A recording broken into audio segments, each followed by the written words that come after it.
The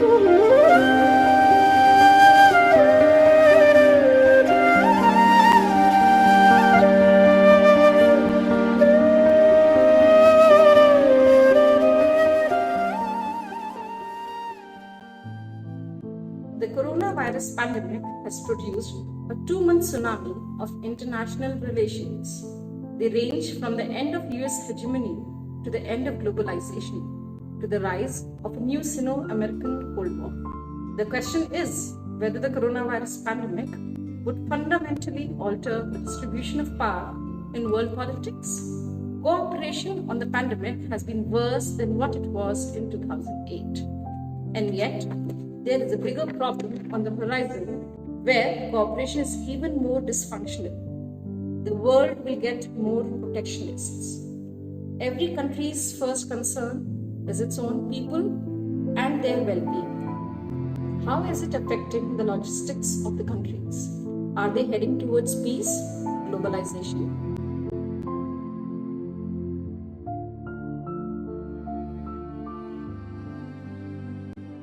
So, as we all know, Europe was the major hotspot of the coronavirus in the months of April and May.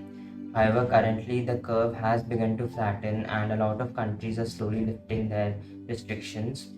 So, Italy and Spain were the most badly affected by the virus, and there have been a large number of deaths in these countries due to the virus. When the virus actually began in Europe, Europe was divided into two groups. First, the southern European countries and the northern European countries. The problem was that the southern European countries like Italy and Spain needed a lot of monetary assistance from the European Central Bank, which the northern European countries were opposed to. They felt that since these countries already owed a lot to other nations and also to other international organizations, it would not be right to give them any monetary assistance for the time being. However, later this issue was resolved and the money was given.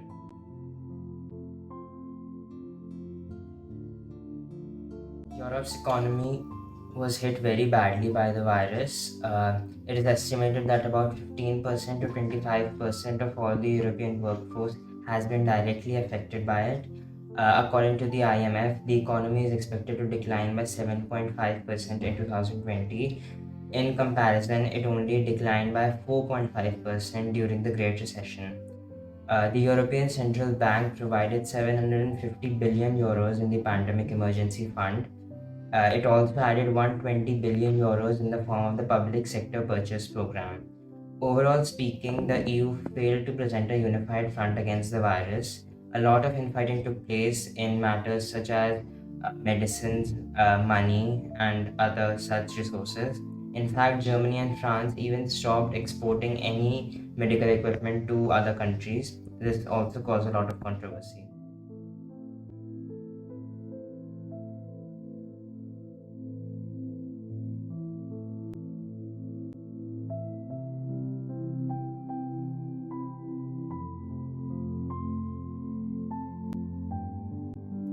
As we all know, the COVID-19 essentially started from China in the city of Wuhan. Now, we have all heard about how China withheld the information about the virus from the world. So, China's first confirmed COVID-19 case traced back to November 19. But China publicly shared the genetic sequence of COVID-19 on 12th January 2020. Now, since China was one of the first countries to deal with the situation, China decided to lay down some policies. First off, China decided to quarantine Wuhan and all the people that had been in and out of Wuhan for the past 3 to 4 months.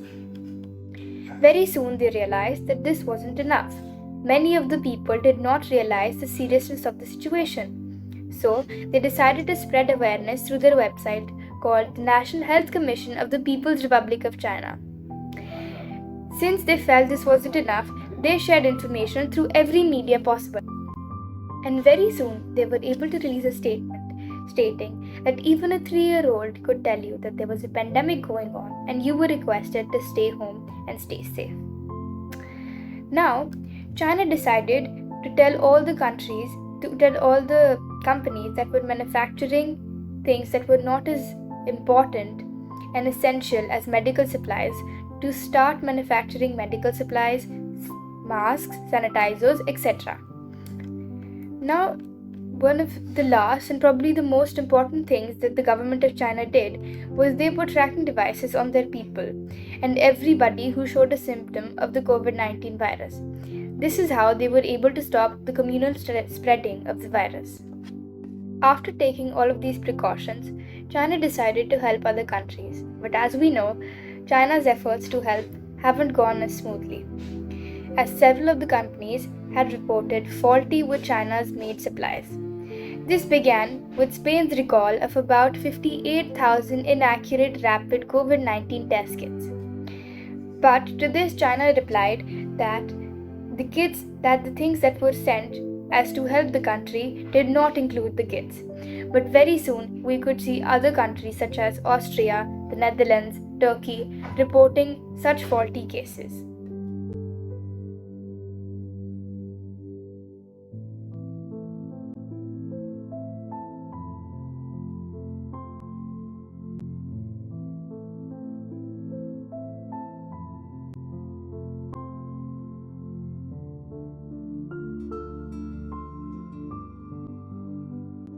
So many people have gave their views on not shutting down the state earlier. The biggest reason could be that the United States of America had been the superpower for a very long time, and it is holding that title since the World War I. Being the superpower where many developing countries see him the last resort for help. For them, the state does not want it to create a panic situation, and also it was President's confidence in the state that it could fight or defend himself from the COVID-19.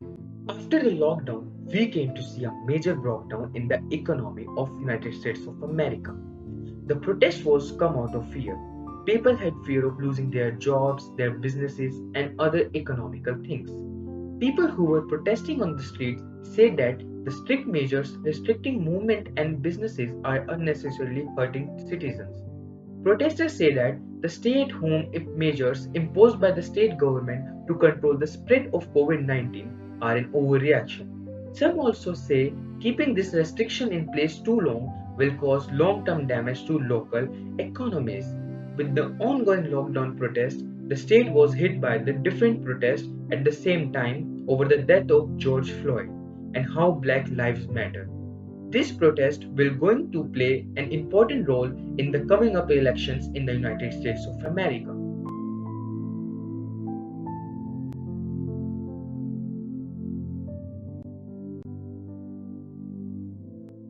So, this is the hot topic going on that the United States will no longer be providing aids to World Health Organization. This is a very big thing because USA is the biggest aid provider to WHO.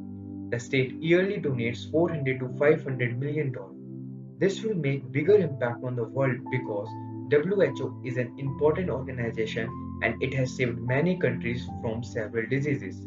Prominent achievement of WHO is the polio-free India. Stop aiding WHO may stop many ongoing researches and invention due to shortage of funds.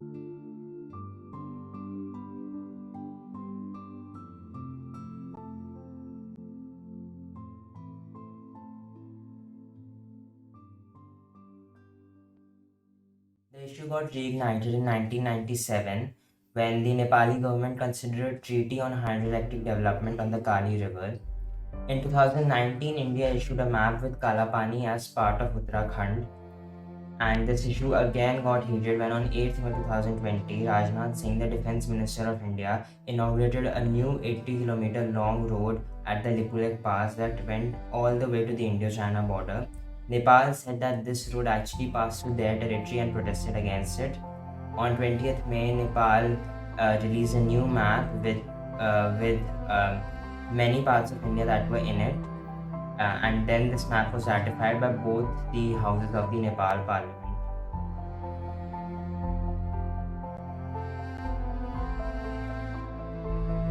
As we all know, Nepal and India currently have a large border dispute.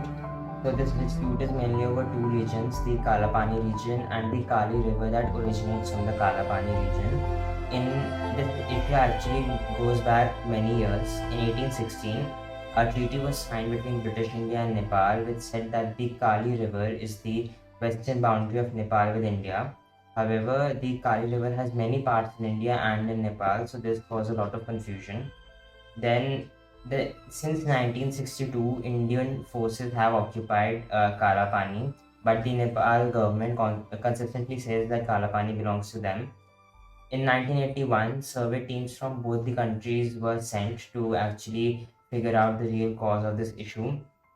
They concluded that report in the year 2006, and then it was found, and then the report was then left to be ratified by the Nepal government. The report was never actually ratified because they felt that Kalapani belonged to them, and then it never reverted back to India, and the issue was then never solved.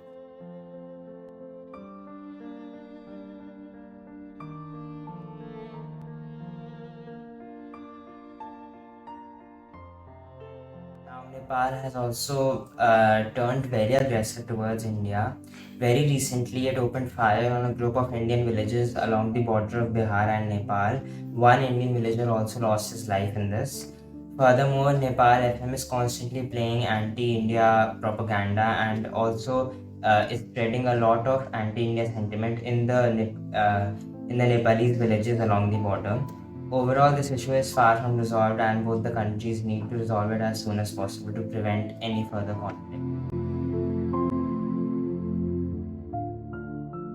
The unprecedented times, loss of lives, lockdowns, swindling economy, but the will to progress in the right spirit is the best we can do. As Lincoln stated, be sure you put your feet in the right place.